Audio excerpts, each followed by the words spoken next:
ಇದು ಸತ್ಯಭಾಮ ಸಂಚಿಕೆ 44. ಅತ್ತೆ ಮಾವ, ನಾವು ಐಸ್ ಕ್ರೀಮ್ ತಿನ್ನಲಿಕ್ಕೆ ಹೋಗ್ತಿದ್ದೇವೆ, ನೀವು ಸಹ ಬನ್ನಿ ಎಂದು ತನ್ನ ಅತ್ತೆ ಮಾವನನ್ನು ತಮ್ಮ ಜೊತೆ ಬರಲು ಹೇಳಿದಾಗ, ಸ್ವಲ್ಪ ಕೆಲಸ ಇದೆ ಪುಟ್ಟ, ನೀವಿಬ್ಬರು ಹೋಗಿ ಬನ್ನಿ ಎಂದ ದೇವಿಕಾರವರಿಗೆ.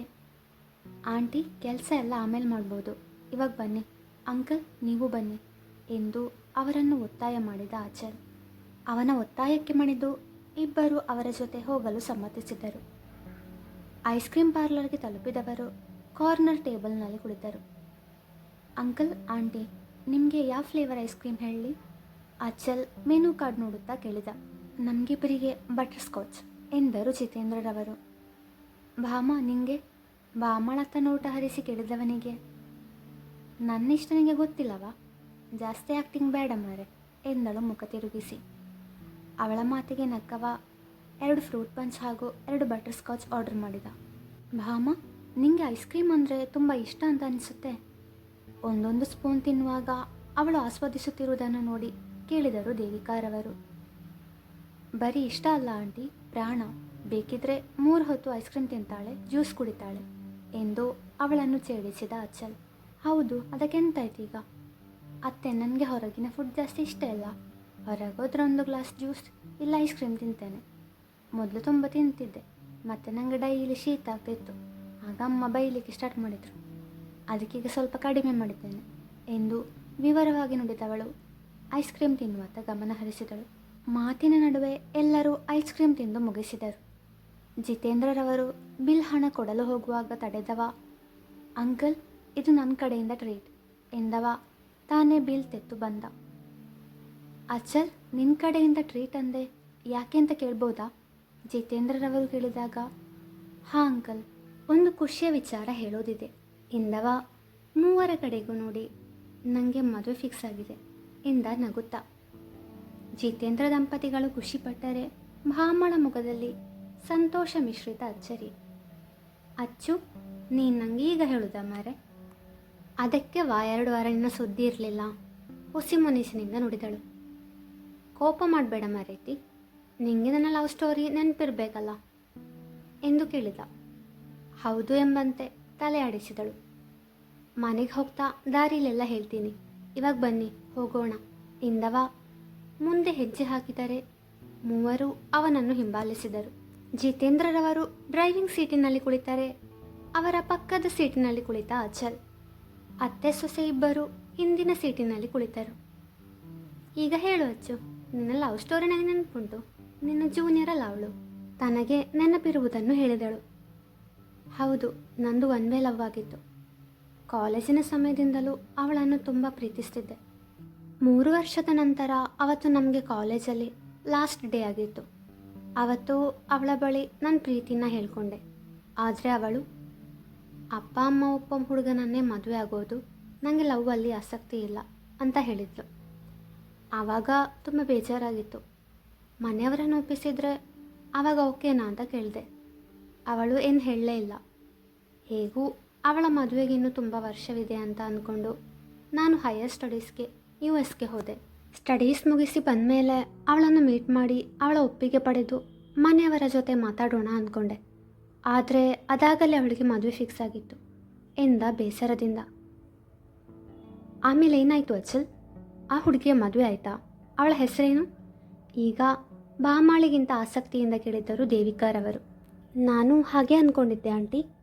ಅವಳ ಹೆಸರು ಇಶಾನ್ವಿ ಅಂತ. ಅದಾಗಲೇ ನನಗೆ US ಅಲ್ಲಿ ಜಾಬ್ ಸಿಕ್ಕಿತ್ತು. ಊರಲ್ಲಿದ್ದರೆ ಅವಳನ್ನು ಮರೆಯೋಕ್ಕಾಗಲ್ಲ ಅಂತ ಅಲ್ಲಿಗೆ ವಾಪಸ್ ಹೋದೆ. ಆಮೇಲೆ ಅಮ್ಮ ನನ್ನ ಮದುವೆಗೆ ಒತ್ತಾಯ ಮಾಡ್ತಾಯಿದ್ರು ಅಂತ ಊರಿನ ಕಡೆ ಬರಲೇ ಇಲ್ಲ ನಾನು. ಮತ್ತು ಈಗ ಇವಳ ಮದುವೆಗೆ ಅಂತ ಊರಿಗೆ ಬರಬೇಕಾಯಿತು. ಭಾಮಾಳನ್ನು ತೋರಿಸಿ ಹೇಳಿದವ ಇವಳ ಮದುವೆಗೆ ಬಂದವನನ್ನು ಅಮ್ಮ ಒತ್ತಾಯ ಮಾಡಿ ಹೆಣ್ಣು ನೋಡಲು ಕರ್ಕೊಂಡು ಹೋದರು. ಹುಡುಗಿ ಹತ್ರ ಮಾತಾಡಿ ಮದುವೆ ಕ್ಯಾನ್ಸಲ್ ಮಾಡೋಣ ಅಂದ್ಕೊಂಡೆ. ಆದರೆ ಹುಡುಗಿಯನ್ನು ನೋಡಿದಾಗ ನನಗೆ ಇಶಾನ್ವಿ ನೆನಪಾದ್ಲು. ಅವಳ ಪಡಿ ಹೆಚ್ಚು ಅಲ್ದಿದ್ರು ನೋಡಲು ಸ್ವಲ್ಪ ಅವಳ ಹಾಗೆ ಇದ್ಲು. ಒಂದು ಕ್ಷಣ ಇವಳು ಇಶಾನ್ವಿ ಆಗಿರಬಹುದಾ ಅಂತ ಅನಿಸಿತು. ಆದರೆ ಅವಳ ಮದುವೆ ಆಗಿದೆ, ಇವಳು ಅವಳಾಗಿರಲು ಸಾಧ್ಯ ಇಲ್ಲ. ಮತ್ತು ಇಬ್ಬರ ರೂಪದಲ್ಲಿ ಸಾಮ್ಯತೆ ಹೇಗೆ? ಫುಲ್ ಕನ್ಫ್ಯೂಷನ್ ಆಗಿತ್ತು. ಹುಡುಗಿ ಜೊತೆ ಪರ್ಸ್ನಲ್ ಆಗಿ ಮಾತಾಡಬೇಕು ಅಂತ ಕೇಳಿದಾಗ ಎರಡು ಮನೆಯವರು ಒಪ್ಪಿದ್ರು. ಅವಳ ಹೆಸರು ಗೊತ್ತಿರಲಿಲ್ಲ. ಬಾಯಿ ತಪ್ಪಿ ಇಶಾನ್ವಿ ಅಂತ ಕರೆದಾಗ ನಾನು ಅವಳಲ್ಲ, ಅವಳ ತಂಗಿ. ನನಗೂ ಅವಳಿಗೂ 2 ವರ್ಷದ ಅಂತರ. ನೋಡೋಕ್ಕೆ ಸ್ವಲ್ಪ ಅವಳ ಹಾಗೆ ಇದ್ದೀನಿ ಎಂದಳು ಮುಖ ತಿರುಗಿಸುತ್ತಾ. ಅವಳ ಮುಖದಲ್ಲಿ ಅಸೂಯೆಯ ಛಾಯೆ ಇತ್ತು. ಆದರೆ ಯಾಕೆ ಅಂತ ಗೊತ್ತಾಗಿರಲಿಲ್ಲ. ನಾನು ಮದುವೆ ತಪ್ಪಿಸುವ ಸಲುವಾಗಿ ಇಶಾನ್ವಿ ಕಾಲೇಜಲ್ಲಿ ನಾನು ಜೂನಿಯರ್ ಆಗಿದ್ಲು. ನಾನು ಅವಳನ್ನು ತುಂಬ ಪ್ರೀತಿಸ್ತಿದ್ದೆ ಎಂದಾಗ ಅವಳಿಗೆ ಆಶ್ಚರ್ಯವೇನೂ ಆಗಲಿಲ್ಲ. ನಂಗೆ ಗೊತ್ತು ಎಂದಳು. ಈಗ ಆಶ್ಚರ್ಯಪಡುವ ಸರದಿ ನಂದಾಗಿತ್ತು. ಹೇಗೆ? ಕುತೂಹಲದಿಂದ ಕೇಳಿದೆ. ನೀವು ಪ್ರಪೋಸ್ ಮಾಡಿದ ದಿನ ಅಕ್ಕ ನನಗೆ ಎಲ್ಲ ವಿಷಯ ಹೇಳಿದ್ಲು. ಅವಳು ಚಿಕ್ಕ ವಯಸ್ಸಿನಿಂದಾನು ನಮ್ಮ ಅತ್ತೆ ಮಗನನ್ನು ತುಂಬ ಪ್ರೀತಿಸ್ತಿದ್ಲು. ಈಗ ಅವರನ್ನೇ ಮದುವೆ ಆಗಿದ್ದಾಳೆ, 2 ಮಕ್ಕಳು ಇದ್ದಾರೆ ಎಂದಳು. ಅವಳಿಗೆ ಒಂದು ಚೈಲ್ಡ್ಹುಡ್ ಲವ್ ಸ್ಟೋರಿ ಇದೆ ಅಂತ ಗೊತ್ತಾದಾಗ ನನಗೆ ಮೊದಲು ನಂಬಿಕೆ ಬರಲಿಲ್ಲ. ನಾನು ಪ್ರಪೋಸ್ ಮಾಡಿದಾಗ ಅವಳಿಗೆ ಆ ವಿಷಯವನ್ನು ಬಾಯಿ ಬಿಟ್ಟು ಹೇಳಬಹುದಿತ್ತಲ್ವ. ಅವಳು ಅದನ್ನು ಹೇಳಲಿಲ್ಲ. 5 ವರ್ಷ ಅವಳನ್ನು ಪ್ರೀತಿಸಿದ್ದೆ. ಅವಳ ಮದುವೆ ವಿಷಯ ಗೊತ್ತಾದಾಗಿನಿಂದ ಅವಳನ್ನು ಮರೆಯೋದಕ್ಕೆ ಪ್ರಯತ್ನ ಪಡ್ತಾ ಇದ್ದೆ. Past is past. ನನ್ನನ್ನು ಒಮ್ಮೆಯೂ ಪ್ರೀತಿಸಿದವಳಿಗಾಗಿ ನನ್ನ ಲೈಫ್ ಯಾಕೆ ಹಾಳು ಮಾಡ್ಕೋಬೇಕು? ಅವಳನ್ನು ಮರಿಬೇಕು ಅಂತ ನನ್ನ ಅಪ್ಪ ಅಮ್ಮನನ್ನು ಬಿಟ್ಟು ಇಷ್ಟು ವರ್ಷ ದೂರ ಇದ್ದೆ. ನನಗೂ ಎಲ್ಲ ಸಾಕಾಗಿತ್ತು. ನಾನು ಲೈಫಲ್ಲಿ ಮೂವ್ ಆನ್ ಆಗಬೇಕು ಅಂತ ಅನಿಸಿತು. ಅದಕ್ಕೆ ಆ ಹುಡುಗಿಯ ಬಳಿ ನಿಮಗೆ ನಾನು ಓಕೆನಾ ಎಂದು ಕೇಳಿದೆ. ಯಾವಾಗಲೂ ಓಕೆ ಆಗಿದ್ದೀರಿ ಎಂದು ಕಣ್ಣು ಹೊಡೆದಳು. ನನಗೆ ಅವಳ ನಡೆ ಅರ್ಥ ಆಗಲಿಲ್ಲ. ನೀವು ಅಕ್ಕನಿಗೆ ಪ್ರಪೋಸ್ ಮಾಡಿದ ದಿನವೇ ಅವಳ ಹತ್ರ ಕಾಡಿಬೇಡಿ ನಿಮ್ಮ ಹೆಸರು ತಿಳ್ಕೊಂಡೆ. ಆವತ್ತೇ FBಯಲ್ಲಿ ನಿಮ್ಮ ಪ್ರೊಫೈಲ್ ಹುಡುಕಿದೆ. ಕೊನೆಗೂ ಸಿಕ್ಕಿತು.